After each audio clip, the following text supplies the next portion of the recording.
Hello students, तो जो आपका लास्ट चैप्टर हम पढ़ रहे थे उसी को आज हम कंटिन्यू करेंगे, which is community pharmacy management. हमने डिस्कस किया था कि लास्ट पार्ट एक आपका अकाउंटिंग और फाइनेंसिंग से रिलेटेड बचा हुआ है, तो बस वही हम इस वीडियो में आज कंसिडर करेंगे। ठीक है, तो बात करते हैं हम यहाँ पे फाइनेंशियल प्लानिंग की। तो फाइनेंशियल प्लानिंग क्या होती है, नाम से हमें ये चीज़ समझ में आ रहा है, फाइनेंस दैट मीन्स जो भी अमाउंट आप इनपुट कर रहे हो। ठीक है, और फाइनेंशियल प्लानिंग क्या है कि आप अपने बिजनेस में जो भी अमाउंट इनपुट कर रहे हो तो उसका रिजल्ट आपके पास क्या आ रहा है। ठीक है, वो चीज़ें आपको सारी एनालाइज करना कि मुझे स्टार्टिंग से मान लो अगर मुझे ड्रग स्टोर ओपन करना है तो मुझे कितना पैसा कहाँ कहाँ पे लगाना है और वो मुझे कितना आउटपुट दे सकता है, और फिर जो आउटपुट मेरे पास प्रॉफिट आएगा उस प्रॉफिट को मुझे दोबारा से कहाँ लगाना है। तो बेसिकली जितना भी आपके बिजनेस से रिलेटेड फाइनेंस का आपको ध्यान रखना है, जो भी फाइनेंस से रिलेटेड काम होगा which is exactly means money. ठीक है, तो उस चीज़ की पूरी प्लानिंग आपको करनी है कि वो किस तरीके से हम काम कर सकते हैं, वो सारी चीज़ें आपकी फाइनेंशियल प्लानिंग के अंदर आती है। क्लियर? तो बेसिक अगर मैं इसकी डेफिनेशन की बात करूं तो फाइनेंशियल प्लानिंग क्या होती है कि assessing the capital required and choosing it's competition. ठीक है, असेसिंग मीन्स जांच करना, पड़ताल करना, सिंपल हम ये कह सकते हैं कि एनालाइज करना, कि किसी भी चीज़ को टेस्ट करना कि अब मतलब capital required, capital simple means होता है आपका मनी, या फिर हम इसको कह सकते हैं कि मॉनेटरी टर्म्स में कैपिटल और जो मॉनेटरी है मनी है वो सारी चीज़ें एक ही चीज़ होती है। ठीक है, तो कैपिटल कितना हमको रिक्वायर्ड है, दैट मीन्स मनी हमको कितना रिक्वायर्ड है हमारे बिजनेस को स्टार्टअप करने के लिए, और उसके साथ में कि choosing it's competition. Choosing it's competition एक टर्म है, इस टर्म का बेसिक मीनिंग ये है क्योंकि आपको पता है आपके पास ड्रग स्टोर आप ओपन कर रहे हो तो उस ड्रग स्टोर में आपको उसका पूरा मैप वगैरह भी देखना पड़ेगा। ठीक है, ड्रग स्टोर में आपका डीसीओ वगैरह आएगा, वो चीज़ें भी आपको देखनी पड़ेगी, प्लस फिर आपको रेफ्रिजरेटर लाना वहाँ पे इंपॉर्टेंट है, एक आपको सिस्टम लाना इंपॉर्टेंट है, आपको अपने वहाँ का फर्नीचर रेडी करना पड़ेगा, आपको दवाइयाँ वहाँ पे लानी पड़ेगी। दवाइयों में भी आपके और पर्टिकुलर वो डिवाइड होते हैं कि किस किस टाइप की मेडिकेशंस होना कंपलसरी है। तो आपको पता होता है कि कितने, मान लो 10 फैक्टर में 10 जगह पे मेरा पैसा लग रहा है, तो उस चीज को मैं कैसे एनालाइज करूंगा कि मुझे कितना पैसा कहाँ पे लगाना है, यही एक पर्टिकुलर चीज आपकी फाइनेंशियल प्लानिंग होती है। ठीक है, और not only in community pharmacy या फिर not only business of pharmacy, ये हर जगह पे ही आपकी इंपॉर्टेंट होती है, क्योंकि हमें सबको पता है कि फाइनेंस को, पैसे को प्लान करके चलाना, पैसे को बिल्कुल डे 1 से लेकर आखिर तक उसको बल्कि प्रॉफिट ही रखना, वो चीज़ बहुत इंपॉर्टेंट होती है, और यही चीज़ आपकी फाइनेंशियल प्लानिंग होती है। ठीक है, वो हम सबको पता है। दूसरी चीज़ अगर आपको डेफिनेशन की बात करें तो इसमें डेफिनेशन में आप ये चीज़ भी लिख सकते हो कि it is the process of planning obviously about the finance, पैसों का, फाइनेंस का, मनी का, कैपिटल का, ये सारी चीज़ें एक ही है। इन सब का क्या करना है आपको, इनकी प्लानिंग करनी है, किसके लिए? ऑब्वियसली फॉर द फ्यूचर, क्योंकि आपको पता है जो भी आपका बिजनेस है वो आपको, एक हम बिजनेस स्टार्टअप कर रहे हैं तो एक लॉन्ग टर्म के लिए ही कर रहे होंगे कि आज से इतने टाइम तक मेरा बिजनेस चलेगा, या मेरे को हर डे 1 पे आपको नया चैलेंज फेस करना पड़ेगा, और सब में फाइनेंस रिक्वायर्ड होता है, बिना पैसों के कुछ भी नहीं होता है। तो वो चीज़ आपको पता है, फाइनेंस आपको डे 1 से मैनेज करके चलना है। ठीक है, अब फाइनेंस को मैनेज करने के आपके पास काफ़ी सारे तरीके होते हैं, जैसे हमने एक बार पहले डिस्कस किया था ईओक्यू टेक्निक में। ईओक्यू टेक्निक में हमने क्या देखा था, इकोनॉमिक ऑर्डर क्वांटिटी, ये हमने कहाँ पे देखी थी, जब आपने लास्ट लेक्चर में अभी वो चीज़ इन्वेंट्री कंट्रोल हमने पढ़ी थी, वहाँ हमने देखा था। उसमें सिंपली आप जो भी एंट्रीज करते हो अपना डेटा, जैसे फॉर एग्जांपल आज मैंने 5 पैरासीटामोल को सेल किया विद 3 कफ सिरप, और उसके साथ में मैंने एंटासिड्स को सेल किया, तो वो जो भी है आप एंट्रीज कर रहे हो डायरेक्टली अपने सिस्टम में। ठीक है, तो सिस्टम में इन्वेंट्री का तो वहाँ पे कंट्रोल हो ही रहा था, क्योंकि ये टॉपिक आपने इन्वेंट्री कंट्रोल में पढ़ा था, तो इन्वेंट्री वहाँ पे इजीली कंट्रोल हो रही थी, साथ साथ में आपकी फाइनेंस भी वहाँ पे कंट्रोल हो रही थी साथ में। वो कैसे हो रही थी, क्योंकि वही जितना अमाउंट आपका डिडक्ट हुआ, प्लस हुआ, माइनस हुआ, वो सारी चीज़ें उस पर्टिकुलर सॉफ्टवेयर में आपके पास आ गई थी, और वहाँ से आपको डायरेक्टली आइडिया लग रहा था कि कितना आपने प्रॉफिट आज किया है, कितना आपका लॉस हुआ है, कितनी आपकी सेल हुई है, सारी चीज़ें डायरेक्टली आ गई थी। ठीक है, तो यही सारी चीजें इंपॉर्टेंट होती है, आपको पूरा का पूरा यहाँ पे फाइनेंस को प्लान करके चलना पड़ेगा for the sake of future, ताकि आपके बिजनेस की यहाँ पे ग्रोथ अच्छे से हो सके। ठीक है, अब इसके साथ साथ में फाइनेंशियल प्लानिंग आपकी कौन सी चीजों पे काम करता है, to determining that how an organization will achieve its financial aims. अब फाइनेंशियल एम्स की यहाँ पे बात हो रही है, तो फाइनेंशियल एम हम सबको पता है क्या है, जो भी आपने प्रॉफिट, ठीक है, profit is very important for any business. अगर आप कोई भी बिजनेस कर रहे हो तो प्रॉफिट के लिए ही कर रहे हो, वरना कोई जरूरत ही क्या है आपको। ठीक है, और दूसरी चीज हमें उसकी क्वालिटी पे भी ध्यान देना पड़ेगा। कि जो भी हम प्रोडक्ट को सेल करें, जो भी हमारे गुड्स है सर्विसेज हम सेल कर रहे हैं, उसकी क्वालिटी बेस्ट होनी चाहिए, क्वालिटी क्वांटिटी बेस्ट होनी चाहिए विद अफोर्डेबल प्राइसेस। ठीक है, अगर आप कोई चीज़ को परचेस कर रहे हो, मान लें आपने भी तो चीज़ों को होलसेल से ही परचेस किया होगा, तो आप क्या चाहोगे कि आप तो बिल्कुल अफोर्डेबल रेट पे परचेस करो और थोड़ा सा जो भी आपका परसेंटेज है वो ऐड ऑन करके आप उसको सेल कर दो। ठीक है, तो अल्टीमेट रिजल्ट क्या है, हम अफोर्डेबल प्राइस पे खरीद रहे हैं और with amount of some percentage amount of profit हम उसको रीसेल कर रहे हैं। अल्टीमेटली क्या है, आपको अपने फाइनेंस को ग्रो करवाना है, अपने बिजनेस को ग्रो करवाना है। ठीक है, तो फाइनेंशियल प्लानिंग क्या है हम सब समझ चुके होंगे कि आपको डे 1 से ही, जब से आप अपना बिजनेस, इवन आपने माइंड में स्टार्ट किया है कि मेरे को अपना बिजनेस शुरू करना है, तब से ही फाइनेंशियल प्लानिंग स्टार्ट होती है और वो अंटिल द बिजनेस, जब तक आपका बिजनेस चलता है, वो चीज़ भी आपकी चलनी इंपॉर्टेंट होती है। क्लियर है? अब इसमें यहाँ पे बात होती है सोर्सेज ऑफ फाइनेंस की, कि फाइनेंशियल प्लानिंग, मान लो मैंने सोच लिया कि मुझे किस किस तरीके से काम करना है, मेरा पैसा कैसे मैं जोड़ूंगा, क्या नहीं करूंगा, क्या करूंगा, वो सारी चीज़ें तो ठीक है, बट अब आपको मान लो आज दुकान खोलनी है, आज आपको कम से कम 5 लाख रुपए चाहिए, तो वो चीज़ आप कहाँ से ला सकते हो?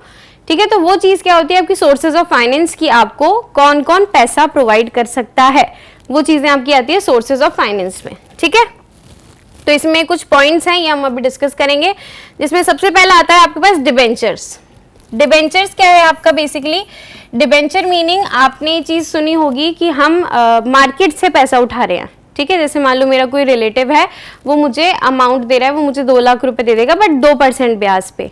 ठीक है, और वो आपको क्यों दे रहा है पैसा, क्योंकि हो सकता है वो आपका कोई रिलेटिव है, आपकी कोई फ्रेंड है, कलीग है, जो भी है, तो वो आपके पर्सनल रिलेशन की वजह से आपको लोन दे रहा है और किसी भी एक इंटरेस्ट रेट पे।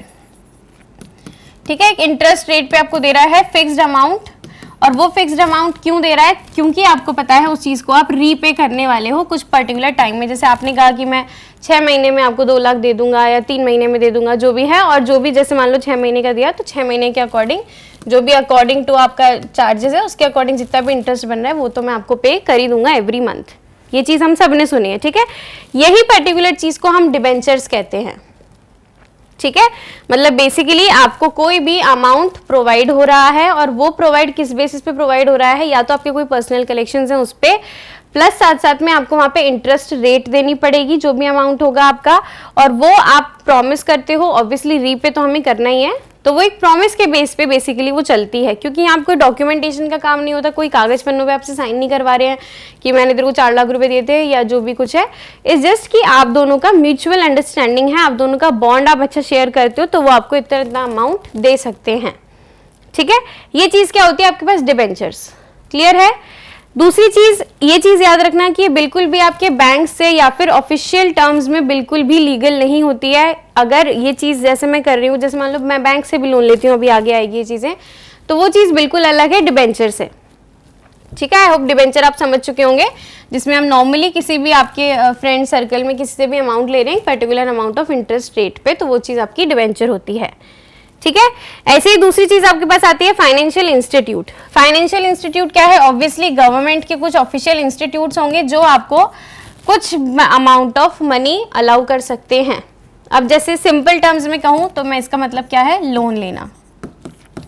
लोन जैसे मैंने मान लो किसी भी बैंक वगैरह से लिया, किसी भी इंस्टीट्यूट से लिया, SBI से लिया, ICICI से लिया, कुछ भी 3-4 इंस्टीट्यूट आपको सब कुछ पता है, तो वो आपको अगर लोन प्रोवाइड कर रहे हैं तो वो आपके फाइनेंशियल इंस्टीट्यूट होते हैं। ठीक है, और इनका भी एक टर्म होता है कि मान लो जो भी है 1% पे 1.5% पे जो भी उनका कुछ क्राइटेरिया होता है, उस बेसिस पे वो क्या करते हैं, आपको लोन प्रोवाइड कर रहे हैं यहाँ पर। ठीक है, उनकी भी ये टर्म्स होती है। अब ये लोन आपने मान लो 5 लाख का लिया है, तो अब वो 5 लाख में आप 4 साल में या अपना सारा अमाउंट को रीपे करोगे, 3 में करोगे, 4 में करोगे, उसके अकॉर्डिंग उसकी EMIs बन जाती है। राइट, EMI हम सबको पता है क्या होती है, एवरी मंथ इंस्टॉलमेंट, जिसको हम किस्त बोलते हैं।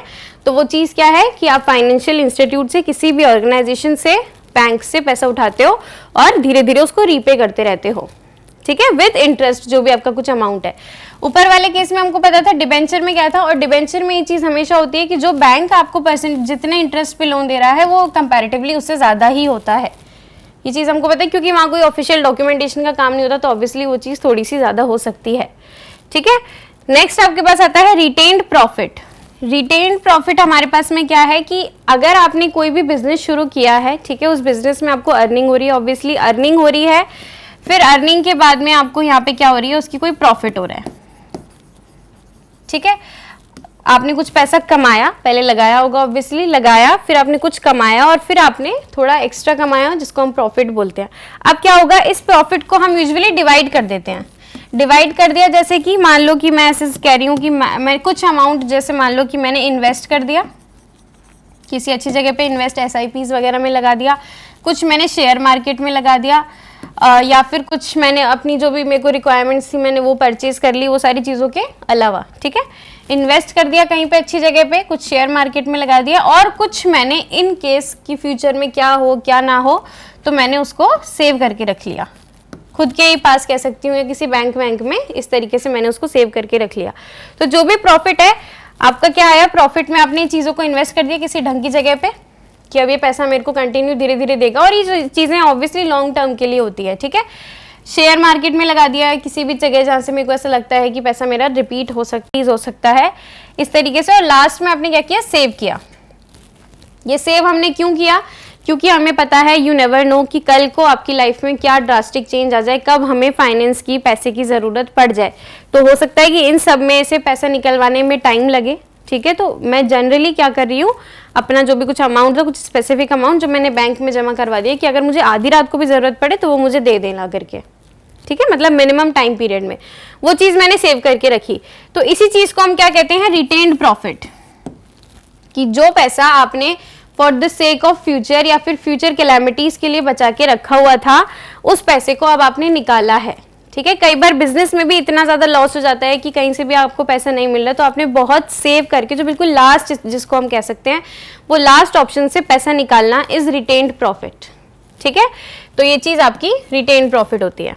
नेक्स्ट आपके पास आता है यहाँ पे issue of shares. Issue of share क्या है, हम सब चीज़ जानते हैं कि शेयर मार्केट एक चीज़ है आपके पास। शेयर मार्केट में शेयर होल्डर्स होते हैं जहाँ पे आप अपना अमाउंट को इन्वेस्ट करते हो और वहाँ पे प्रॉफिट लॉस दोनों चीज़ें आपके पास होकर के आती है। तो वो जो अमाउंट आपको वहाँ से मिल रहा है, जो शेयर कैपिटल आपको मिल रही है शेयर मार्केट से, वो चीज़ आपकी क्या है, इशू ऑफ शेयर।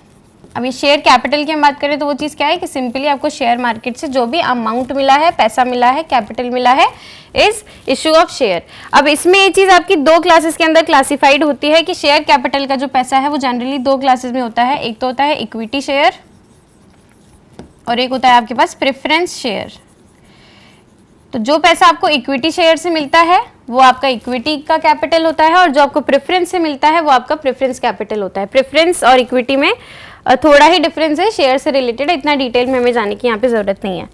नेक्स्ट आपके पास आता है पब्लिक डिपॉजिट्स। पब्लिक डिपॉजिट अब आपके पास क्या है कि कोई भी पब्लिक ऑर्गेनाइजेशन है, पब्लिक ऑर्गेनाइजेशन में जैसे हम कहते हैं कि पोस्ट ऑफिस में भी शायद पैसा जमा होता है, इस टाइप से कोई भी गवर्नमेंट ऑथेंटिकेटेड कोई भी ऑर्गेनाइजेशन है जो पब्लिक से रिलेटेड होती है, केवल पब्लिक की सेवा के लिए बनाई गई होती है, उसके अंदर जो हम अपना पैसा लगाते हैं वो आपको मिल जाए तो वो आपका पब्लिक डिपॉजिट हो सकता है, ठीक है। बिल्कुल बेसिक सा है कि गवर्नमेंट कुछ इंस्टीट्यूट होंगे, गवर्नमेंट ऑर्गेनाइजेशन होंगे जहाँ पे अपना पैसा आपने जमा करवाया था, तो हल्का बहुत कुछ इंटरेस्ट लग के वो आपको मिल सकता है, या फिर आप वहाँ से और उठा सकते हो पैसा अगर आपने कुछ जमा वहाँ पे करवाया है तो, ठीक है।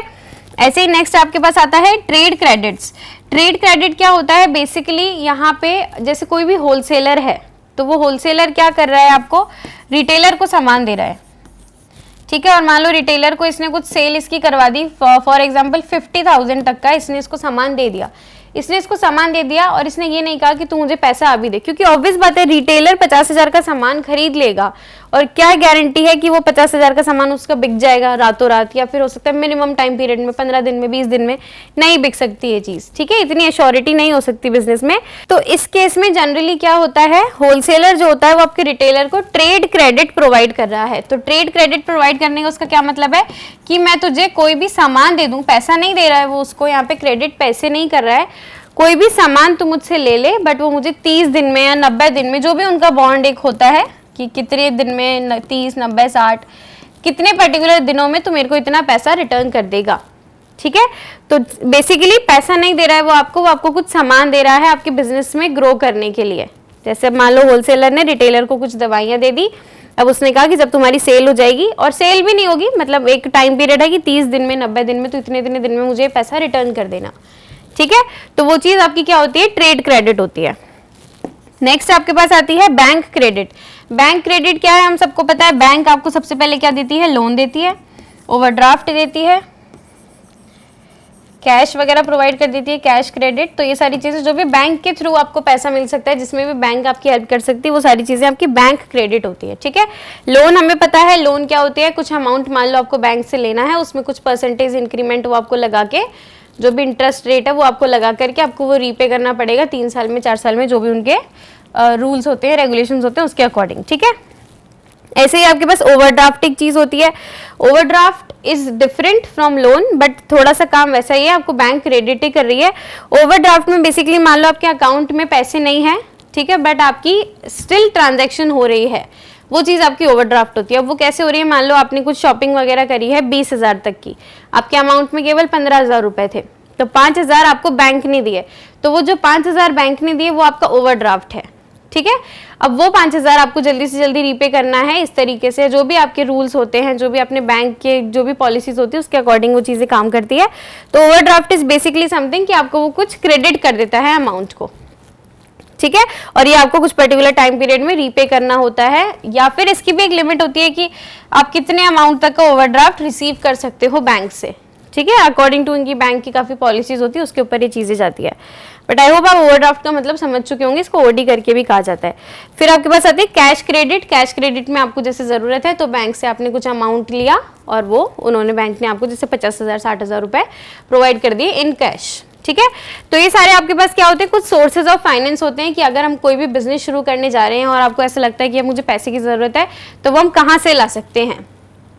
ठीक है, क्वेश्चन अगर आपके पास इसके पास आता है कि फाइनेंस क्या होता है, फाइनेंशियल प्लानिंग क्या होती है, सोर्सेज ऑफ फाइनेंस क्या होते हैं, तो आपको ये सारी चीजों को डिटेल में लिखना पड़ेगा। क्लियर है। नेक्स्ट आपके पास आती है कि फाइनेंशियल मैनेजमेंट क्या होती है। फाइनेंशियल मैनेजमेंट हमने देख लिया कि फाइनेंशियल प्लानिंग क्या है, फाइनेंस के सोर्सेज आपके पास क्या क्या आ सकते हैं। अब वो सारा पैसा वैसा आपने लगा दिया, इन्वेस्ट कर दिया, अब उसके बाद में मैनेजमेंट करना इज इंपॉर्टेंट। ठीक है, ऐसा नहीं है शुरू में बिजनेस के आपको मान लो 20-30 लाख रुपए मिल गए, अब आप उसको ढंग से सेटल नहीं कर पा रहे हो, उसकी मैनेजमेंट नहीं कर पा रहे हो, तो वो 20-30 लाख रुपए डूबते ही चले जाएंगे। ठीक है, और हमको क्या करना है, बिजनेस को धीरे धीरे ग्रो करवाना है, 20 लाख के 40 लाख बनाने हैं, ना कि 5 लाख बनाने हैं। ठीक है, तो वो चीजें आपकी फाइनेंशियल मैनेजमेंट से आपके पास आती है। तो आपको ग्रो करना है, दैट मीन्स आपको अपने बिजनेस के अंदर प्रॉफिट करवाना है, तो वही चीज आपकी फाइनेंशियल मैनेजमेंट कहलाती है। अब इसके अंदर डेफिनेशन के अंदर क्या आ सकता है कि it is planning, organizing, directing and controlling. ठीक है, कि कितना आपका फंड आ रहा है, जा रहा है, flow of the fund. Fund का मतलब भी पैसा ही है आपका, फंड का मतलब भी आपका फाइनेंस ही है, कैपिटल ही है। ठीक है, कि जितना भी आपका पैसा है वो कैसे फ्लो हो रहा है, उसकी प्लानिंग आपको करनी है, ऑर्गेनाइज उसको करना है कि सही जगह पे जा रहा है कि नहीं जा रहा है, डायरेक्ट करना है। डायरेक्ट करना है एज इन कि इंस्ट्रक्ट करना कि हाँ ये पैसा यहाँ पे जाना चाहिए कि नहीं जाना चाहिए, उसको वेरीफाई वगैरह करके ये चीज़ आपको करनी है। नेक्स्ट, कंट्रोल करना कि कहीं हम ज़्यादा एक्सपेंस, ज़्यादा खर्चा तो नहीं कर रहे हैं, तो इन चीज़ों को प्लान करना, बेसिकली आपके फंड को, उसकी फ्लो को देखना इस फाइनेंशियल प्लानिंग। ये करने के साथ साथ में and their efficient utilization for meeting the goals of the organization. ठीक है, कि जो भी हमारी ऑर्गेनाइजेशन है, जो भी हमारा ड्रग स्टोर है, फार्मेसी स्टोर है, उसके अंदर जो भी उसके गोल्स थे उन सबको यूटिलाइज करना। कि मान लो अगर मैंने ड्रग स्टोर खोला था तो मेरे को इतना इतना अमाउंट चाहिए था, और अब मैं चाहता हूँ कि अब आने वाले 3 महीने में मैं चाहता हूँ कि मेरे ड्रग स्टोर की थोड़ी एम्बियंस में चेंज करवा दूँ, तो वो चीज़ अब अगर आपको ऐसे लग रहा है कि आपको चेंज करवानी चाहिए, तो ही तो आपको चेंज करवानी चाहिए ना, बिना फालतू में पैसे तो लगाने की कोई ज़रूरत है नहीं। तो वो चीज़ें हैं कि आपके फंड को आप कहाँ पे अच्छे से लगा रहे हो, वही चीज़ आपकी फाइनेंशियल मैनेजमेंट होती है। ठीक है, मेन मोटिव इसका क्या होता है कि जो भी आपका ऑर्गेनाइजेशन है, उस ऑर्गेनाइजेशन के गोल्स के ऊपर काम करना है आपको। ठीक है, कि हमारा ऑर्गेनाइजेशन ने क्या क्या प्लान करा था। जैसे अब आपके गोल्स क्या होते हैं, मैक्सिमम प्रॉफिट अचीव करना, मैक्सिमम सेल करना, मैक्सिमम गुड्स और सर्विसेज का आपको रीसेलिंग वगैरह करनी होती है, आपका कस्टमर का जो भी है सेटिस्फैक्शन इंपॉर्टेंट होता है, ये आपके कुछ पर्टिकुलर गोल्स होते हैं। और फार्मेसी के केस में तो फार्मासिस्ट पेशेंट का बॉन्ड बनना भी बहुत ज़्यादा इंपॉर्टेंट है। तो ऐसे जो भी हैं आपके वो गोल्स के ऊपर आपको काम करना है। ठीक है, ये चीज़ आपकी फाइनेंशियल मैनेजमेंट होती है। क्लियर। अब यहाँ पे फाइनेंशियल मैनेजमेंट के आपके पास कुछ मेजर सॉल्यूशंस आते हैं कि फाइनेंशियल मैनेजमेंट हम किस तरीके से कर सकते हैं। तो यहाँ पे 3 मेजर डिसीजंस होते हैं फाइनेंस को मैनेज करने के लिए। क्या क्या है, इन्वेस्टमेंट, फाइनेंसिंग और डिविडेंड। इन्वेस्टमेंट क्या है, आप जानते हो कि कहीं पे भी किसी भी अच्छी जगह पे पैसा इन्वेस्ट करना। ठीक है, आपने पैसा को लगाया है और ये चीज़ आपकी होती है लॉन्ग टर्म, कि मान लो अब जैसे आपने एवरी मंथ आप कुछ अमाउंट जमा करा रहे हो और 15 से 20 साल तक की वो SIP है या फिर SI जो भी है इन्वेस्ट आप कर रहे हो उसके अंदर, तो वो 20 साल बाद में आपको इतना इतना अमाउंट रिवर्ट करेगी। ये सारी चीज़ें क्या है, इन्वेस्ट कर रहे हो आप, और इसमें आप जानते हो कि काफ़ी सारे हेल्थ इंश्योरेंस वगैरह ये सारी चीज़ें इसी के अंदर आ जाती है, जो भी अमाउंट आप अपना इन्वेस्ट कर रहे हो फॉर द आपकी ही फ्यूचर यूज़ के लिए। ठीक है, नेक्स्ट आपके पास आता है फाइनेंसिंग। फाइनेंसिंग करना मतलब कि अब आपको पैसे को ज़्यादा से ज़्यादा बढ़ाने की कोशिश करनी है। यहाँ पे तो एक बार आपने पैसा लगा दिया तो उसको भूल ही जाओ, क्योंकि 15-20 साल बाद में या फिर कुछ भी उसका टर्म होगा उतने टाइम में वो अमाउंट आपको मिलेगा। फाइनेंसिंग करना क्या होता है कि आपको अपने पैसे को और बढ़ाना है। ठीक है, अब बढ़ाना किस तरीके से, बेसिकली ये भी बैंक से रिलेटेड ही आपका होता है, जिसमें आपके लोन, ओवरड्राफ्ट, ये सारी चीज़ें आ जाती है। क्लियर है? तो बेसिकली फाइनेंस करना बैंक से रिलेटेड चीज़ें इसके अंदर आ जाती है, जो भी आप अपने पैसे को बढ़ा सकते हो या फिर मैनेजमेंट उसकी अच्छे से करवा सकते हो। तीसरी चीज़ आपके पास आती है डिविडेंड। डिविडेंड अब आपके पास क्या चीज़ है कि आपने कुछ परसेंटेज जो भी आपकी कमाई हुई थी उस अर्निंग का कुछ परसेंटेज आपने शेयर होल्डर्स में दे दिया। ठीक है, अब उसकी वजह से क्या होगा कि ये शेयर मार्केट में आपको पैसा बढ़ेगा और ये सारी चीज़ें होंगी, तो वो चीज़ आपकी डिविडेंड है। क्लियर? मतलब बेसिकली मोटिव यही है कि मेरे को पैसा अपना बढ़ाने की कोशिश करनी है, तो मैं शेयर में लगाऊंगी, मैं उसको इन्वेस्ट करूंगी, बैंक में हो सकता है किसी को मैं क्रेडिट भी कर दूं कुछ अमाउंट ऑफ लोन में। तो ये सारी चीज़ें आपकी फाइनेंशियल मैनेजमेंट के अंदर आती है। मेन 3 सॉल्यूशन है, आपको तीनों के नाम अच्छे से याद रखने हैं, इन्वेस्टमेंट है, फाइनेंसिंग है और डिविडेंड है। ठीक है, इसके बाद में आपके पास नेक्स्ट टॉपिक आता है customer relationship management. Customer relationship management क्या है, क्योंकि हम कम्युनिटी फार्मेसी पढ़ रहे हैं और एक हम फार्मासिस्ट हैं, तो इसका सीधा सिंपल मीनिंग है कि the bond between a pharmacist and a patient, यही आपका कस्टमर रिलेशनशिप मैनेजमेंट है। काफ़ी जगह पे कस्टमर रिलेशनशिप मैनेजमेंट डिफरेंट हो सकता है, बट कम्युनिटी फार्मेसी में या फिर फार्मेसी बिजनेस के अंदर एक पेशेंट का और एक फार्मासिस्ट का बॉन्ड अच्छा शेयर करना बहुत ज़्यादा इंपॉर्टेंट होता है। ठीक है, और सिर्फ इम्पॉर्टेंट ही नहीं होता, आपको काफ़ी सारी चीज़ें, फार्मासिस्ट के रोल्स होते हैं, हमने काफ़ी चीज़ें पढ़ी है, फार्मासिस्ट के जितने भी रोल्स हैं वो आपको फुलफिल करने होते हैं। कस्टमर आपका सेटिस्फाइड होना चाहिए, आपको इतने उसको कंफर्टेबल करना है कि अगर उसको कोई भी इश्यूज़ है तो वो आपको आकर के बताए। तो बेसिकली 1-on-1 उन दोनों का बॉन्ड बहुत अच्छा होना चाहिए। वही चीज़ आपकी क्या है यहाँ पे, कस्टमर रिलेशनशिप मैनेजमेंट है। ठीक है, इसकी मैं डेफिनेशन की बात करूं तो क्या है, CRM in community pharmacy is the process, किसकी प्रोसेस है ये, आइडेंटिफाइंग द कस्टमर। कोई भी कस्टमर मेरे पास आ रहा है उसको मुझे पहचानना है, उसकी ज़रूरतों को पहचानना है और बीच में एक रिलेशनशिप को बिल्ड करना है। कौन सा रिलेशनशिप बिल्ड करना है यहाँ पे, फार्मासिस्ट और पेशेंट के बीच में। ठीक है, एक रिलेशनशिप को मुझे बिल्ड करना है, और क्यों करना है, ताकि मैं उसकी हेल्थ के ऊपर ध्यान दे सकूं, improve their health and gain the trust and increase professional और फाइनेंशियल रिवॉर्ड। ये तो फिर भी चलो एक टर्म्स के अकॉर्डिंग ये चीज़ें कह रहा है कि फाइनेंशियल प्रोफेशनल रिवॉर्ड आपका अच्छे से हो पाए, बट इम्पॉर्टेंट काम आपका क्या है, पेशेंट को कंप्लीटली यहाँ पे सेटिस्फाई करना, पेशेंट को जानना, पेशेंट की हिस्ट्री को जानना, उसकी मेडिकेशन को जानना, उसकी प्रॉब्लम्स को जानना, उसकी ज़रूरतों को जानना, और आपस में अपना और उस पेशेंट का अच्छा बॉन्ड शेयर करवाना, और साथ साथ में उसकी नीड्स है जो भी उन सबको फुलफिल करना। ये आपका क्या है, कम्युनिटी फार्मेसी में CRM का मतलब है। ठीक है, और अल्टीमेटली क्या होगा, आप उसकी हेल्थ ठीक करोगे, उसका ट्रस्ट गेन करोगे, और साथ साथ में आपकी बिजनेस की जो सेल है उसके ऊपर भी डायरेक्ट ये चीज़ इम्पैक्ट डालती है। तो क्या होगा, प्रोफेशनल और फाइनेंशियल रिवॉर्ड्स आपको यहाँ पे रिसीव होगा। ठीक है, नेक्स्ट आपके पास CRM के अंदर ये चीज़ आती है कि CRM करने की हमको ज़रूरत ही क्या पड़ती है। CRM हम समझ चुके हैं कि फार्मासिस्ट और पेशेंट के बीच का बॉन्ड शेयर करना है, ज़रूरतों को समझना है और उसकी नीड्स को फुलफिल करना है। ठीक है, तो अब इसके अंदर क्या होगा कि अगर कोई भी मेरा पेशेंट है, अगर कोई पेशेंट मेरे पास दवाई लेने आया है तो उसको, अगर वो सेटिस्फाइड है, उसने जो मांगा मैंने उसको वो दिया। ठीक है, इस तरीके से, और मान लो उसकी कोई भी प्रिस्क्रिप्शन थी उसमें और मैंने ऐड ऑन करके 3-4 चीज़ें उसको बताई पॉजिटिव वे में, अच्छा बॉन्ड हमने शेयर किया, उसने मुझ पर ट्रस्ट करके और भी कुछ चीज़ें ऐसी बता दी उसकी हेल्थ से रिलेटेड जो मेरे को और हेल्प कर सकती है उसकी हेल्प करने में, तो वो सारी चीज़ें क्या होगी, आप दोनों का बॉन्ड है। ठीक है, तो अल्टीमेटली हमारा पेशेंट यहाँ पे खुश होता है। ठीक है, फिर पेशेंट सोचता है कि मैं अगली बार इसी फार्मासिस्ट के पास आऊँगा, मेरे को कहीं और नहीं जाना है। तो वो चीज़ आपको यहाँ पे ज़रूरत पड़ती है CRM की। अगर ये चीज़ें मैं बहुत अच्छे से इन अ गुड वे जाती हूँ तो क्या होगा कि जो मेरा पेशेंट है वो सेटिस्फाइड होगा, सेटिस्फाइड कस्टमर्स होंगे, और क्या होगा अल्टीमेटली ये आपके बिजनेस के ऊपर तो इफेक्ट करेगा ही। तो हायर बिजनेस आपकी एवरी टाइम रहेगी, अच्छी सेल होगी, अच्छी ग्रोथ होगी, ठीक है। दूसरी चीज़ आपके पास क्या होती है कि गोज लॉन्ग वे इन रिटेनिंग एग्जिस्टिंग कस्टमर्स।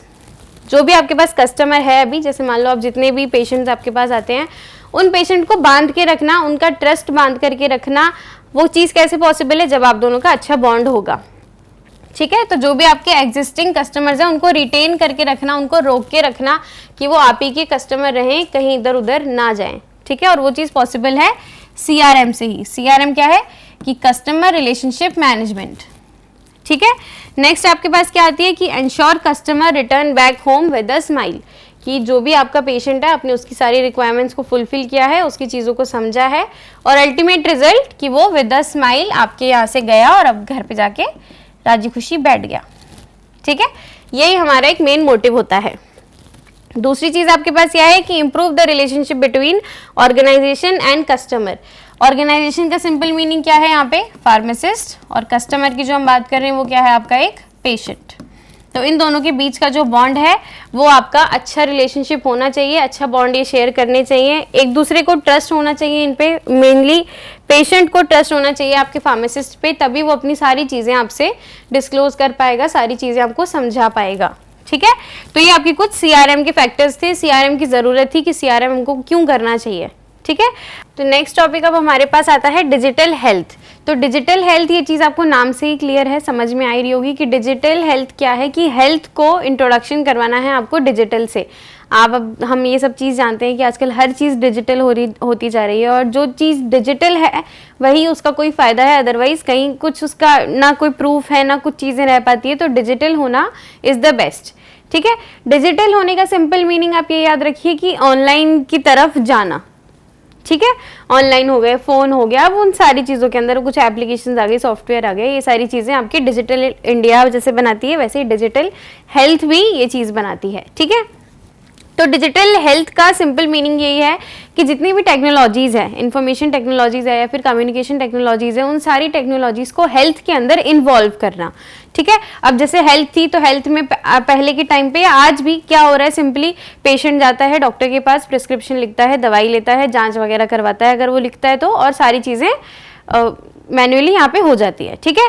अब डिजिटल आने का क्या मतलब है कि आप घर बैठे बैठे आप पेशेंट दिखा भी सकते हो, घर बैठे बैठे आपका टेस्ट भी हो सकता है, और घर बैठे बैठे आपकी रिपोर्ट भी आ सकती है, ठीक है। अब ये काम कैसे हुआ, ये काम हुआ डिजिटल हेल्थ की वजह से, जिसमें आपने काफ़ी अपनी इंफॉर्मेशन और कम्युनिकेशन स्किल्स को ऐड ऑन करके उसके अंदर हेल्थ में उसको इंट्रोड्यूस करवाया है, जिसकी वजह से जो हेल्थ का काम हो रहा था अभी तक बेसिक, अब वो आपके डिजिटल की तरफ जा रहा है और ज़्यादा एनहेंस हो रहा है और ज़्यादा ग्रो करता जा रहा है, ठीक है। हाँ, तो डिजिटल इंडिया की अगर डेफिनेशन की मैं बात करूँ तो ये सिंपली क्या है, it refers to the use of information, ठीक है, use of information and communication technologies in medicine and other health professional.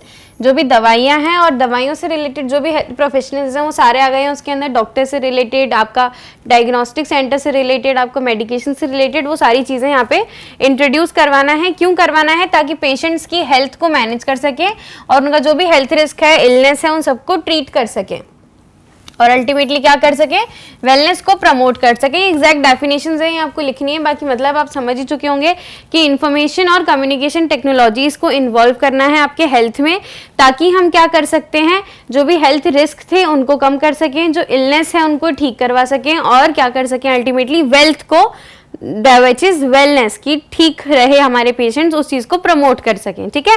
ये 3-4 शब्द मिलके आपकी प्रॉपर डेफिनेशन बना रहे हैं, तो ये आपको याद करनी है ऐसे की ऐसे।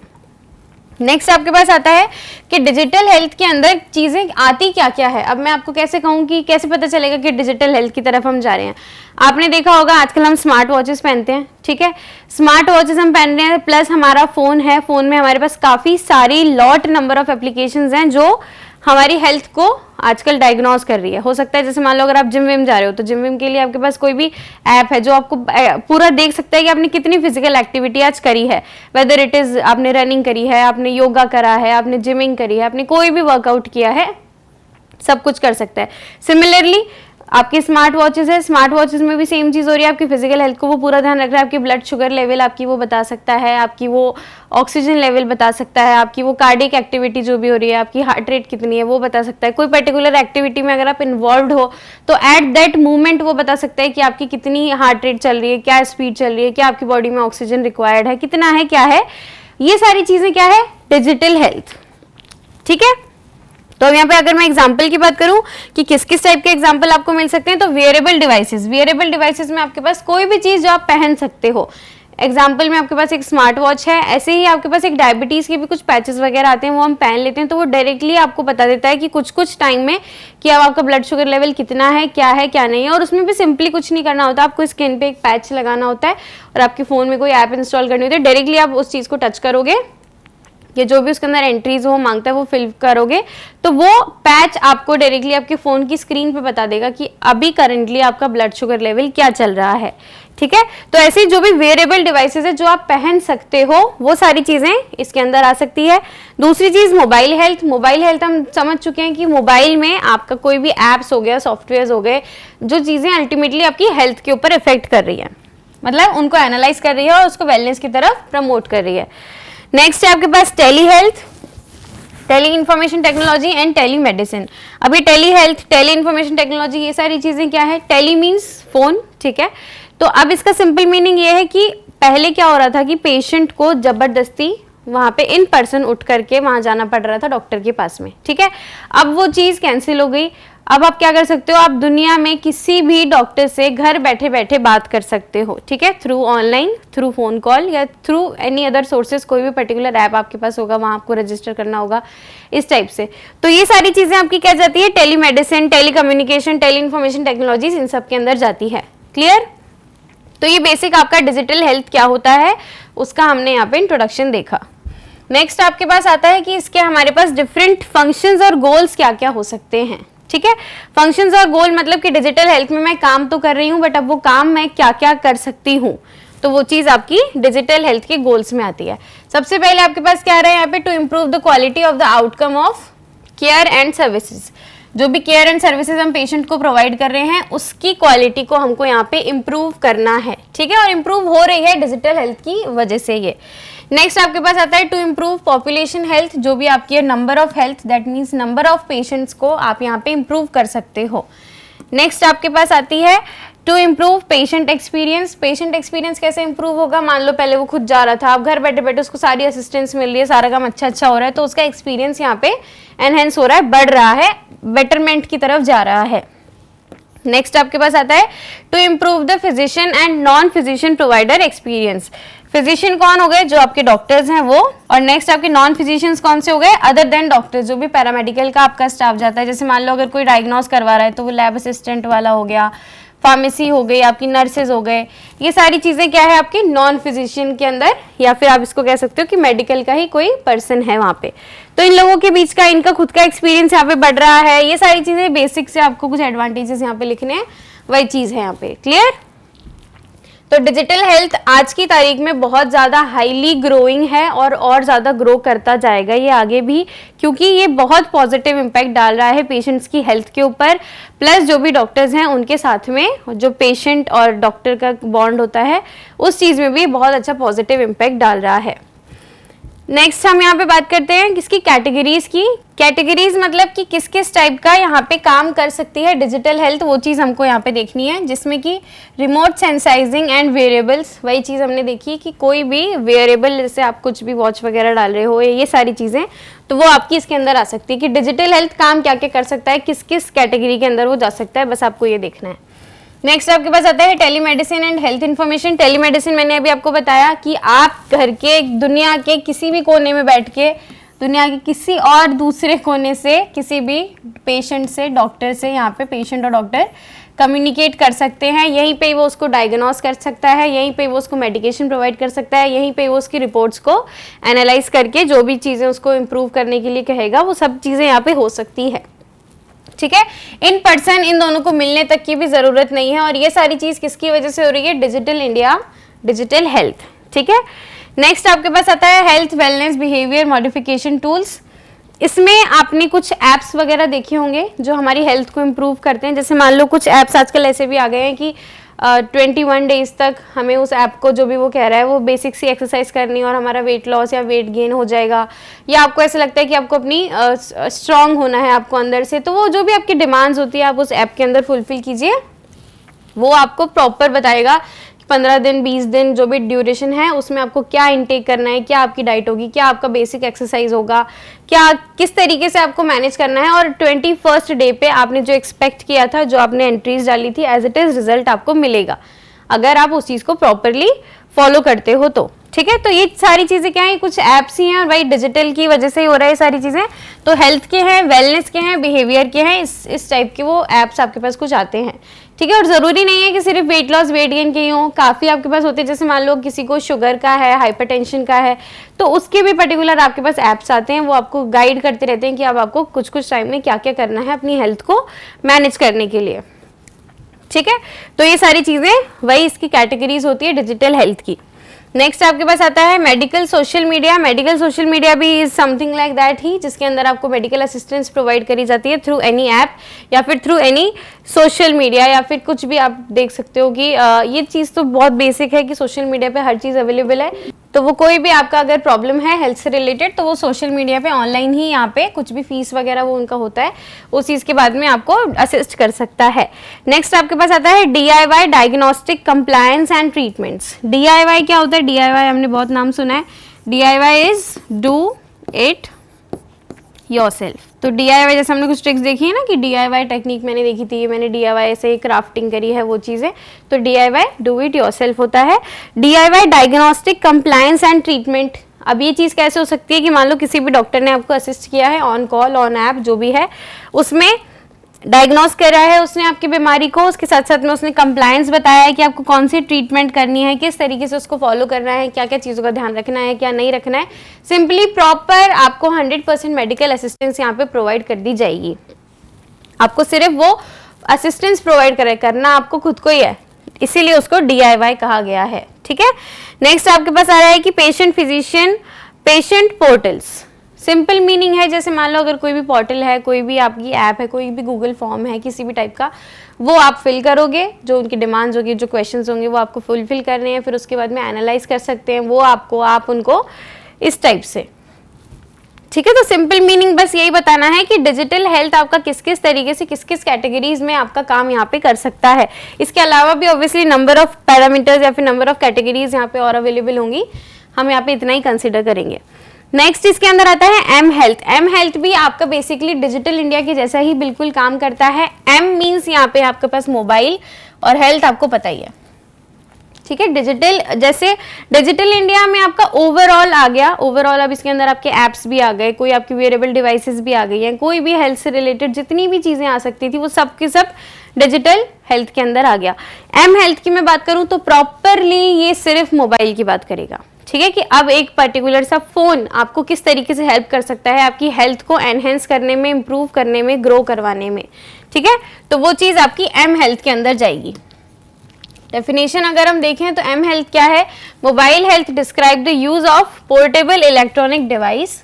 कोई भी पोर्टेबल जिसको हम मूव करवा सकते हैं, इलेक्ट्रॉनिक डिवाइस हम सबको पता है मोबाइल फोन होता है। ठीक है, कोई भी ऐसी इलेक्ट्रॉनिक डिवाइस, उसका मतलब यही है मोबाइल। पोर्टेबल मीन्स जिसको हम कैरी कर सकते हैं।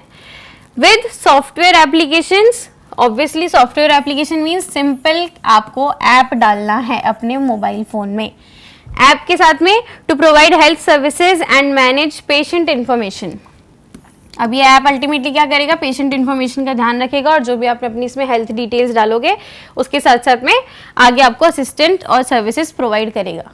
ठीक है, तो बेसिकली एम हेल्थ आपकी क्या है? सिंपल मोबाइल है, मोबाइल के अंदर ऐप है, और वो ऐप आपकी हेल्थ को इम्प्रूव कर रहा है, आपकी वेलनेस को प्रमोट कर रहा है। ये सिंपल आपका एम हेल्थ हुआ। ठीक है, सिंपल क्या है? फोन में ऐप, और ऐप में जाके आपकी हेल्थ को प्रमोशन मिल रही है, हेल्थ प्रमोट हो रही है, वेलनेस हो रही है, कोई भी सर्विसेज है आपको वो प्रोवाइड हो रहा है। ये इतना सा 3 शब्दों का आपका एम हेल्थ का डेफिनेशन जाएगा। ठीक है, इसके बाद में नेक्स्ट चीज आपकी एम हेल्थ के अंदर क्या क्या आ सकता है? अब use of telecommunication and multimedia technologies integrated with the mobile and wireless health care. Mobile, wireless health care, simply कोई भी आपके ऐप्स वगैरह हैं वो चीज़, और वो अल्टीमेटली क्या कर रही है, टेलीकम्युनिकेशन कर रही है। टेलीकम्युनिकेशन हम सब समझ चुके हैं, डॉक्टर्स, पेशेंट, फार्मासिस्ट, नर्सेज, इन सब के बीच का अगर कोई भी कम्युनिकेशन वहाँ पे हो रहा है तो वो आपका टेलीकम्युनिकेशन ही होगा। ठीक है, नेक्स्ट इसके साथ साथ में मल्टीमीडिया टेक्नोलॉजीज भी अगर इसके अंदर आएंगी। मल्टीमीडिया टेक्नोलॉजीज जैसे मान लो आपने कोई भी रिपोर्ट वगैरह शेयर करी, कोई इमेजिंग शेयर करी, किसी भी टाइप से हेल्थ से रिलेटेड चीज़ आप उनको शेयर कर रहे हो डॉक्टर्स को, और डॉक्टर्स फिर आपको रिवर्ट बैक कर रहे हैं विद एन हेल्प या फिर विद देयर असिस्टेंस। ठीक है, तो ये चीज़ आपकी एम हेल्थ है। एम हेल्थ सिंपली फोन में ऐप होना है हेल्थ का, और डिजिटल में आपकी सारी चीज़ें ओवरऑल आ जाती है। ठीक है, अब इसके अंदर कुछ टाइप्स हैं, इसके अंदर की types of m health app क्या क्या हो सकते हैं, यहाँ पे ऐप की ही ब्रॉडली बात होगी। ठीक है, रिमोट मॉनिटरिंग ऐप आपके पास आता है। रिमोट मॉनिटरिंग ऐप का सिंपल सा मीनिंग यही है कि अगर पहले पेशेंट आपके डॉक्टर के पास जा रहा था, डॉक्टर के पास जाके, प्रैक्टिशनर के पास जाके सारी चीज़ों को वो डिस्कस कर रहा था, उसके बाद में डॉक्टर उसको कोई दवाई वगैरह बता रहा था, कोई असिस्टेंस प्रोवाइड कर रहा था, अपने प्रिस्क्रिप्शन पे दवाइयाँ दे रहा था। ठीक है, ये चीज़ अब सारा का सारा आप किसी ऐप पे कर सकते हो। आपने किसी एक पर्टिकुलर ऐप पे रजिस्टर किया, अब बीइंग अ पेशेंट आपने अपनी डिटेल्स को फुलफिल किया, आपने सेलेक्ट किया, कुछ भी डॉक्टर्स है, मान लो कार्डियो की अगर आपको कोई प्रॉब्लम हो रही है, 7-8 डॉक्टर्स है जो बहुत फेमस है। फॉर एग्जांपल अगर हम जयपुर की बात करें तो 7-8 डॉक्टर्स जो बहुत फेमस है, जिनका बहुत नाम है, उनको आपने देखा, उसमें से आपने किसी को सेलेक्ट किया, उनसे आपने बात करने का जो भी है उनका पेमेंट वगैरह वो सब कुछ किया आपने अपनी। अब हो सकता है कई बार आपकी चैट्स भी फ्री होती है, चैट्स और कॉल्स फर्स्ट आई थिंक ये सब कुछ फ्री होता है, तो उसके अंदर जाके आपने अपनी डिटेल्स उसको बताई, अब उसने आपको असिस्टेंस प्रोवाइड कर दी, मेडिकल असिस्टेंस जो भी वो कर सकता था। तो ये चीज़ क्या हुई, रिमोट मॉनिटरिंग ऐप। ठीक है, इस टाइप का ऐप जिसके अंदर आपका पेशेंट क्या होता है, पूरा डायग्नोज हो जाता है और वहाँ पे उसकी ट्रीटमेंट भी शुरू हो जाती है। इस टाइप के ये ऐप्स होते हैं। क्लियर। नेक्स्ट आपके पास आता है clinical and diagnostic app. Clinical और डायग्नोस्टिक ऐप का सिंपल सा मीनिंग यही है, जिस ऐप में आपकी टेस्टिंग वगैरह हो सकती है। टेस्टिंग हो गया, डायग्नोज आपने करवा लिया, कोई भी इमेजिंग आपने शेयर कर दी, इस टाइप से। ठीक है, तो ये आपके डायग्नोस्टिक ऐप्स होंगे जो कि रिलेटेड टू टेस्ट होता है। जैसे टेस्ट मतलब कि मान लो कि आपने कोई भी ब्लड सैंपल का टेस्ट करवाना है, किसी भी टाइप का टेस्ट आपकी बॉडी में, जैसे मान लो ब्लड शुगर लेवल को एनालाइज करना है, हार्ट रेट को एनालाइज करना है, ऑक्सीजन लेवल को एनालाइज करना है, तब ये सारे ऐप्स आपके पास हेल्पफुल होते हैं। ठीक है, ये इनके कुछ एग्जांपल्स हैं, अगर आप लिखना चाहें, याद करना चाहें तो ये आप इसको कर सकते हैं। नेक्स्ट आपके पास आता है हेल्दी लिविंग ऐप्स।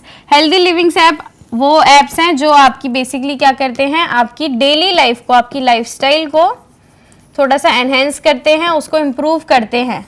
ठीक है, उस टाइप में आप क्या कर सकते हो, या तो इसमें आप अपना मोटिव डाल सकते हो कि भाई मुझे बॉडी बनानी है अगले 20 दिनों में, अगले 20 दिनों में मुझे थोड़ा सा वेट लॉस करना है, इंक्रीज करना है, मसल गेन करनी है, तो उसके अकॉर्डिंग ये आपको लाइफस्टाइल आपकी चेंज करवा देगा, आपको डाइट प्लान बता देगा किस किस तरीके से काम करना है, सारी चीज़ें अवेलेबल आपको करवा देगा। ठीक है, तो बेसिकली हम यहाँ पे कुछ टाइप्स देख रहे हैं कि एक में तो आप पूरा डॉक्टर पेशेंट कम्युनिकेट हो गया, दूसरा आपने टेस्टिंग करवा ली, तीसरे आपने अपनी बॉडी को हेल्दी लिव करवाना है या फिर अपनी बॉडी को एनहेंस करवाना है, और लास्ट आपका प्रोडक्टिविटी ऐप। प्रोडक्टिविटी ऐप भी कुछ इसी टाइप का ऐप है जिसके अंदर आप अपनी इन्फॉर्मेशन, पर्सनल इन्फॉर्मेशन डाल करके क्या कर सकते हो, जो भी आपको प्रोडक्टिव काम करना है उसके अंदर ही आपको हेल्प कर सकता है। क्लियर। इस टाइप के कुछ आपके पास हेल्थ ऐप्स होते हैं। एग्जाम्पल्स में काफ़ी सारे ऐप्स होते हैं हमारे पास, एग्जैक्ट अभी मेरे को नाम याद नहीं आ रहे हैं, बट काफ़ी ऐप्स हैं, हम ये सब जानते हैं, जैसे आपको पतला होना है, मोटा होना है, जो भी है XYZ सब चीज़ अवेलेबल है। नेक्स्ट इसके बाद में आपके पास आता है ऑनलाइन फार्मेसी।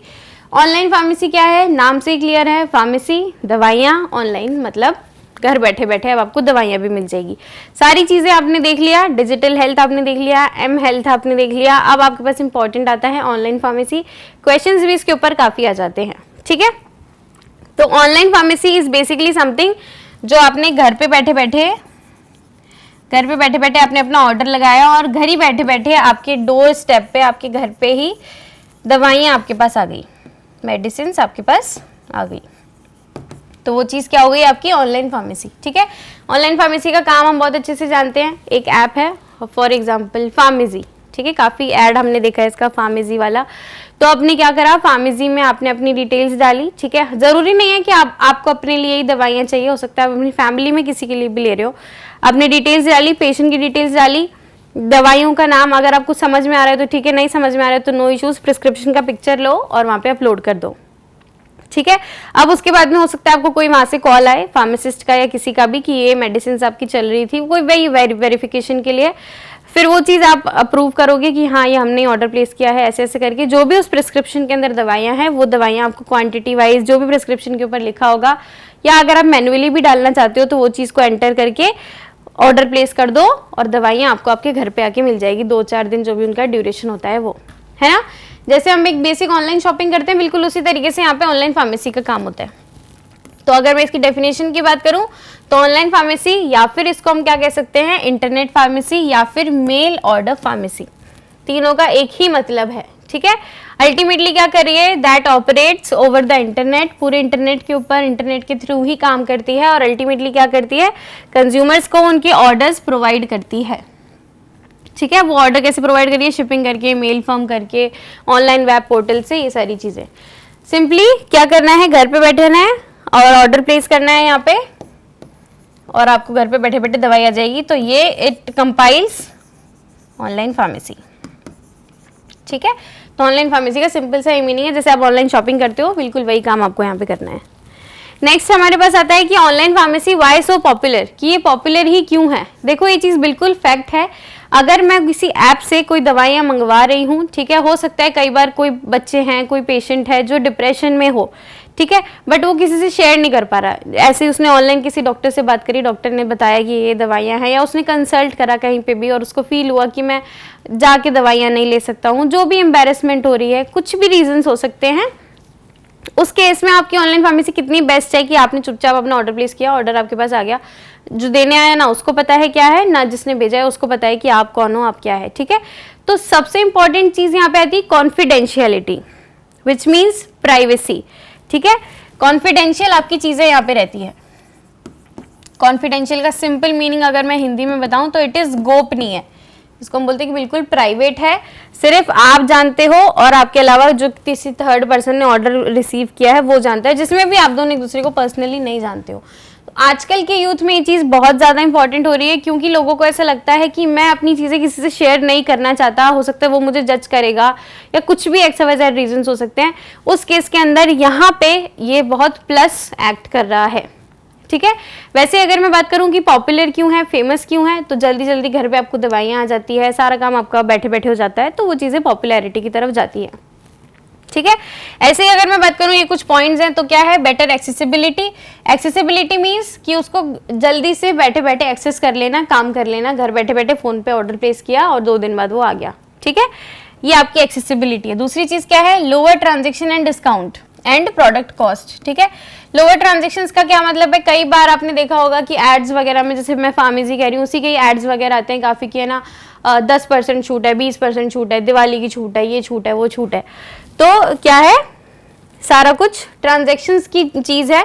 मिनिमम आपका पेमेंट वहाँ पे लग सकता है, हो सकता है मार्केट पे अगर आप सेम दवाई लेने जाओ तो वो आपको 500 की पड़े, बट वहाँ पे वो चीज़ आपको 300 350 की पड़ जाती है। तो ये चीज़ आपके भाई ट्रांजेक्शन्स हैं, ऑनलाइन ऑफर्स आपको अवेलेबल करवाते हैं, वो चीज़ें हैं। नेक्स्ट आपके पास है कन्वीनियंस। कन्वीनियंस किस चीज़ का होगा कि आपने घर बैठे हो, आपके डोर स्टेप पे दवाइयाँ आ रही है, सब कुछ आराम से स्मूथली चल रहा है, आपको कोई इशू नहीं हो रहा, ठीक है। और अगर आपको कोई प्रॉब्लम भी नहीं हो रही, क्योंकि आप अपने यहाँ पे प्रिस्क्रिप्शन अपलोड कर देते हो, तो वो अल्टीमेटली वेरीफाई करके भी कॉल करता है इवन, तो ये सारी चीज़ें आपके लिए बेटर है। नेक्स्ट आपके पास आता है ग्रेटर प्राइवेसी, वही कॉन्फिडेंशियलिटी की मैंने बात की, तो वो चीज़ यहाँ पे काफ़ी इंपॉर्टेंट है। नेक्स्ट आपके पास डिस्काउंट, काफ़ी ऑफर्स, कुछ परसेंटेज की आपको रिलैक्सेशन दी जाती है, ये सारी चीज़ें डिस्काउंट में आ जाती है। Next quick delivery to the doorstep, जल्दी से जल्दी आपके पास दवाइयाँ आती है। जैसे अगर आप कोई ऑनलाइन कुछ और चीज़ मंगवाते हो तो हो सकता है उसमें टाइम लग सकता है, बट दवाइयों के लिए ये चीज़ क्लेम करते हैं वो ऐप्स खुद ही कि हम आपको मिनिमम टाइम पीरियड में, हो सकता है कि 2 दिन, विदिन 2 वर्किंग डेज के अंदर हम आपको आपका पार्सल जो है वो रिसीव करवा देंगे, क्योंकि it is the matter of medicine, right. तो दवाइयों के केस में चीज़ें उनके लिए भी इंपॉर्टेंट होती है, तो इसीलिए ये ऑनलाइन फार्मेसीज यहाँ पे कुछ ज़्यादा पॉपुलर है, इसीलिए यहाँ पे वाई सो पॉपुलर करके मैंने लिखा। नेक्स्ट आपके पास आता है इसके एडवांटेजेस क्या है। एडवांटेजेस के अंदर क्या आएगी चीज़ें, फ़ायदे क्या हैं, वही पॉपुलैरिटी की वजह से उसके कुछ फ़ायदे हैं, वही आपके पास कन्वीनियंस है, ठीक है। फ्यूचर विजन है, फ्यूचर विजन है इसका, काफ़ी अच्छा जा रहा है, काफ़ी हाइक हो रही है इस चीज़ की। नेक्स्ट आपके पास टाइम सेविंग है, टाइम बच जाता है, मिनिमम टाइम पीरियड में आपके पास दवाइयाँ आप प्लेस करते हो ऑर्डर, और बिल्कुल मिनिमम टाइम पीरियड में आपको ये चीज़ रिसीव हो जाती है। तो वो टाइम आपका भी बच रहा है और अगलों का भी बच रहा है। नेक्स्ट लोअर प्राइस हमने देख ही लिया, जो आपके डिस्काउंट वगैरह अवेलेबल होते हैं वो चीज़ है। Next confidential which is also very important, जिसके अंदर प्राइवेसी वाली चीज़ आती है। नेक्स्ट आपके पास आता है range of choices. Range of choices that means कि मान लो पैरासीटामॉल आपको लेनी है, तो पैरासीटामॉल में अगर आपने वहाँ डाला पैरासीटामॉल, तो उसके साथ साथ में काफ़ी सारी आ गई, डोलो भी आ गई, और जो भी अलग अलग ब्रांड्स हैं वो आपको कोई भी ब्रांड जो आपको पसंद है, जो आप हमेशा से लेते हो, जैसे लगता है कि कई बार साइकोलॉजी हो जाती है कि मुझे तो यही वाली दवाई सूट करती है, तो वो चीज़ की चॉइसेस आपको यहाँ पे मिल जाती है। ठीक है, ऑनलाइन का तो खैर फायदा ये कि रेंज ऑफ चॉइसेस आपको मिलती है। और इसके अंदर एक चीज़ सबसे इंपॉर्टेंट ये भी है कि आपको मेडिकल इन्फॉर्मेशन प्रोवाइड हो जाती है। मेडिकल इन्फॉर्मेशन किस टाइप से प्रोवाइड होगी इसके अंदर, अगर मान लो आपने कोई भी दवाई डाली, ठीक है, अगर मान लो कोई स्ट्रिप आपने देखा दवाई का और आपको ऐसा लग रहा है कि दवाई मेरे को, मैं जानता हूँ कौन सी है, या आप जानना चाहते हो कि दवाई क्या काम करती है, तो सिंपल से मान लो अगर आपने किसी भी ऐप में, जो भी आपके अभी हम डिस्कस करेंगे, किसी भी ऐप में मान लो आपने दवाई का नाम डाल दिया, जैसे एम्लोडिपिन है। एम्लोडिपिन बेसिकली क्या है, हाइपरटेंसिव की दवाई है, आपको नहीं पता ये क्या है, तो आपने उसके ऊपर डाला, तो वो आपको पूरी चीज़ें बता देता है इसकी कि कितने mg में दी जाती है, किस केस में दी जाती है, क्या काम करती है, मैकेनिज्म ऑफ एक्शन इसका क्या होता है, किसके साथ में ये ड्रग इंटरेक्ट करती है, किसके साथ में कॉन्ट्राइंडिकेट करती है, सारी की सारी A to Z इन्फॉर्मेशन भी आपको ये कुछ ऐप्स के ऊपर अवेलेबल होती है। ठीक है, तो मेडिकल इन्फॉर्मेशन का एक बहुत अच्छा सोर्स है ये। बीइंग अ फार्मेसी स्टूडेंट आपको ये चीज़ को बहुत स्टडी करना चाहिए। आपको कोई भी दवाई अगर बिल्कुल भी डाउट है, तो आप उसके ऊपर बस एक दवाई का नाम डालो, सारी चीज़ें आपको बता देगा, जो आपके लिए काफ़ी इंपॉर्टेंट है, क्योंकि हम लोग फार्मेसी कर रहे हैं और हमें पता होनी चाहिए ये चीज़ें। ठीक है, ऐसे ही आपके पास ये कुछ ऑनलाइन फार्मेसीज इन इंडिया, ये कुछ एग्जाम्पल्स मैं यहाँ पे डिस्कस करूँगी कि आपका कौन कौन से ऐप्स हमारे पास अवेलेबल है। ये सब नाम आपने देखे होंगे, सुने होंगे।